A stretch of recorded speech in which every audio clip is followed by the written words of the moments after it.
Histoire.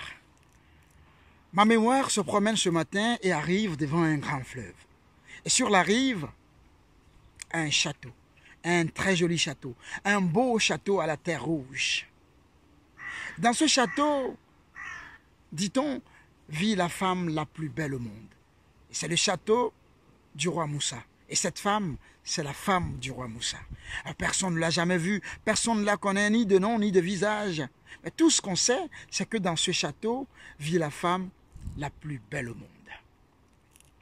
Et dans tous les grands événements du royaume, dans les mariages, dans les naissances, les griots et les griottes ont chanté la beauté de cette femme, la femme la plus belle au monde.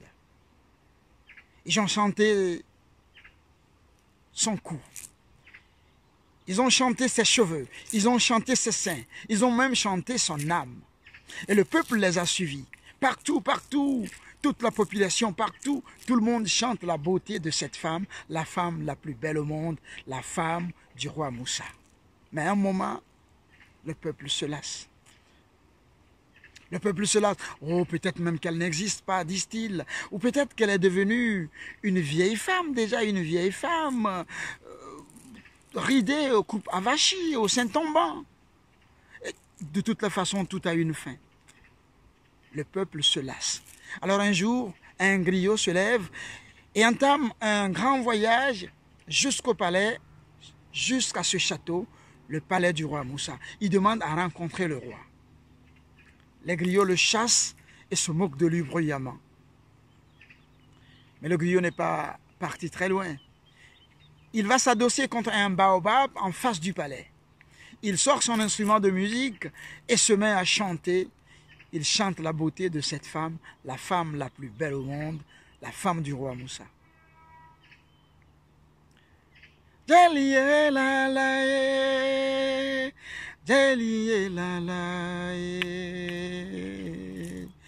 Jeliye la la ye, Jeliye la la ye, moi yeli magbo Jeliye la la ye.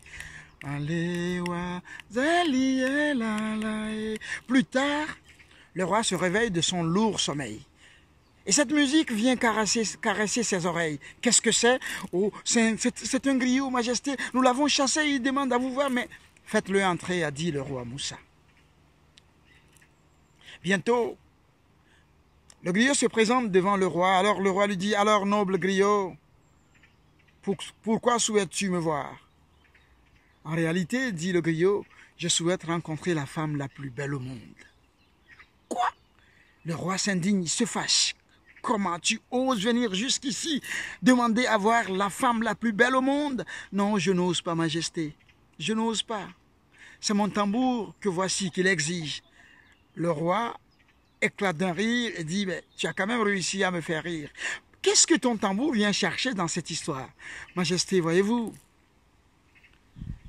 pendant très longtemps, nous, griots, nous avons chanté la beauté de votre épouse, la femme la plus belle au monde. Et le peuple nous a suivis. Mais à un moment, le peuple s'est lassé. Il ne nous écoute plus.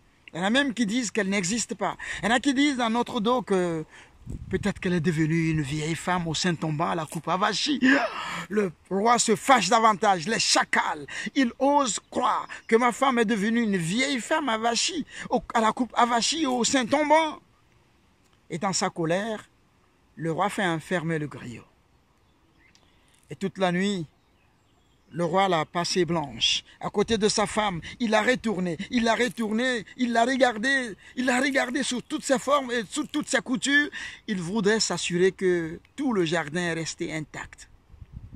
Le lendemain matin, il fait venir le griot et lui dit, « Tu as aussi réussi à me faire passer une nuit blanche. Vois-tu, je peux t'affirmer que moi, roi Moussa, j'ai épousé la femme la plus belle au monde. Mais ce qui me chagrine aujourd'hui, c'est que mon peuple ne la connaît pas et mon peuple ne croit pas. Voilà ce que je te propose. Ma femme, tu vas la voir. Tu vas la voir comme moi seul la vois, dans sa plus belle nudité. Et après, tu iras raconter au peuple que tu as vu la femme la plus belle au monde.